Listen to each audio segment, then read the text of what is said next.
Wait! I got something to tell you. Something very, very important. Something controversial. Something epic. Welcome to another episode of Savvy Geeks. I'm your host, Mark Sav. You ready to hear it? Ant-Man and the Wasp rules! It rules! It's so good! Yeah! I sing because when I talk on the podcast and I sing horribly, my dogs love it. I have two puppies, Parker and Miles, named after can you guess what? Two Spider-Man. The last episode was no intro music, no outro music. We covered Endgame, it was so epic. Let me know if you liked it like that with no music, please in the comments, or if you like having a little bit of sound in there. I'm sure it doesn't make much of a difference for most of you anyways. I've been gone for a while because I burnt myself out watching too much Marvel. I needed a break. So I didn't put out an episode for a month. I didn't go on YouTube for a month. I was a little depressed because I've been trying to apply for a job, and you know what it's like when you don't even get a call back for an interview? You know how it feels? You feel like a loser. That like you're worth nothing. You know what I mean? So it was tough, but I'm back at it. I'm excited. I've gotten my mojo back.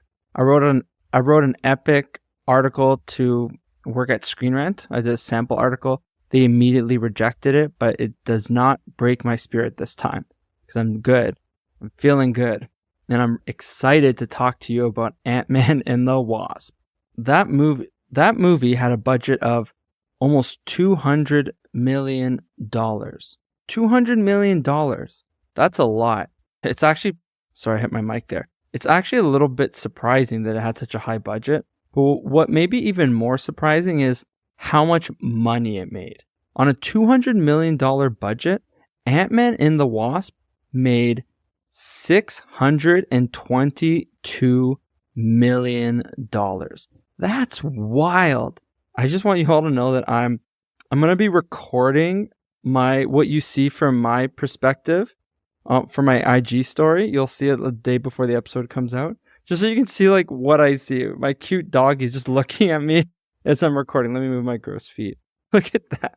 You have to go to my stories. You have to see it. It's adorable. Hi, Miles. Hi, Parker. Daddy's recording an episode now. Love you guys. Back to Ant-Man and the Wasp, though. This movie was unreal. It came out 2018, which is about the same year Infinity War came out. Not about, it's literally the same year. I couldn't remember because when I was going through the MCU movies in order, I couldn't remember why this movie came out before Infinity War. I honestly completely forgot. It's been a while since I saw, it came out before Endgame is what I mean. It's been a while since I saw Ant-Man and the Wasp, so I didn't really remember. But now I do. At the end of the movie, he gets stuck in the quantum realm, and that's what they use to save everybody in Endgame. This was a great film for what Ant-Man is supposed to be. I know they took a step back with Quantumania, but in this one, I think it's the best Ant-Man movie, and it shows the entire cast, crew, directors, writing, everyone is at their best out of the three movies. An important character that was introduced in this film was Ghost, who's played by Hannah John Kamen. Ava Starr is her character's name. I hope I got that right. I apologize if I didn't. She's going to be in the Thunderbolts, which looked so good. I posted a YouTube short about the trailer. Unreal. Loved it. And in this film, she was such a good villain. There wasn't really like a main antagonist, this like bad guy that they fight and defeat at the end, which I kind of liked. There's like a different assortment of people at different times in the movie were the bad guy. So she stood out for me. I want to talk about the side characters a bit that stood out for me. Luis is always amazing. Another person who I absolutely loved is, most people know him as Asian Jim, but he's going to be known to the MCU as Jimmy Woo, played by Randall Park. He was so funny. At the end, there's this little bit they have with Scott Lang, or he has with Scott Lang, I mean, where he just kind of talks about, I'll see you again. And Scott's like, what do you mean you'll see? He's like, no, and it's this awkward exchange. He was like, I don't know, I thought maybe you're asking me for dinner. And then Jimmy was like, wait, do you want to go for dinner? And Scott's like, no. Jimmy was like, yeah, I didn't think so. So I'm watching you. So good. What a great funny cast Ant-Man has in all the three. You know what? Even in Quantumania, the secondary cast is always so good. And what I mean by secondaries, you have, your Luis, your Bill Foster, your Jimmy Woo. These kind of they're like a little bit below the main guys in terms of screen time and importance to the film. Then you have your main cast, which is Scott Lang, Hope Van Dyne, Janet Van Dyne, and Hank Pym. Janet Van Dyne is played by Michelle Pfeiffer, who's, I guess, most known for Catwoman. Let me know. I don't know. I don't really follow her career, but I think of her as Catwoman. If she's not Catwoman, oops.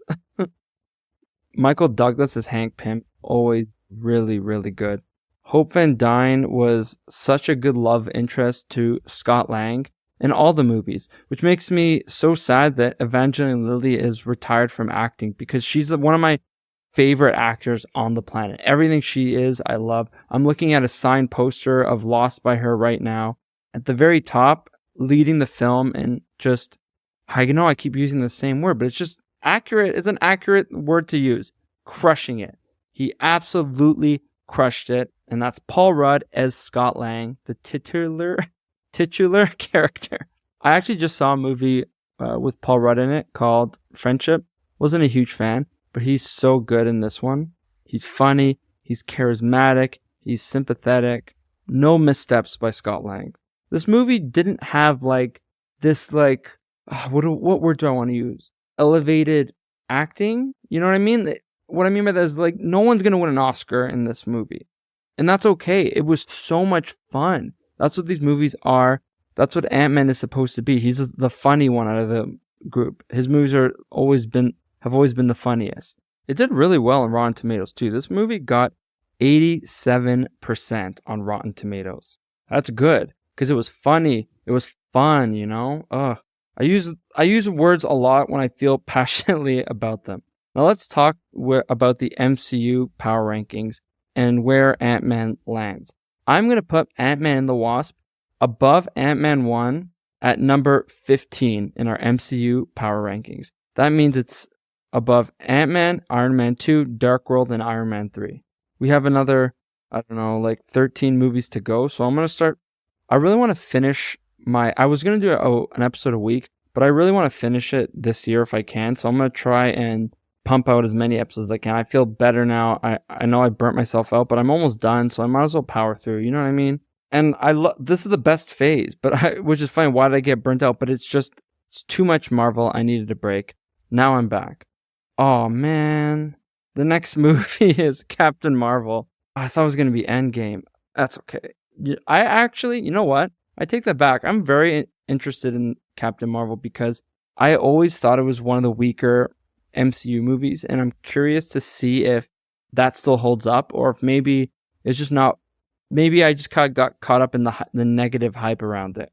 We'll find out next week in another episode of Sap Geeks. I'm your host, Mark Sap. Can't wait to see you again.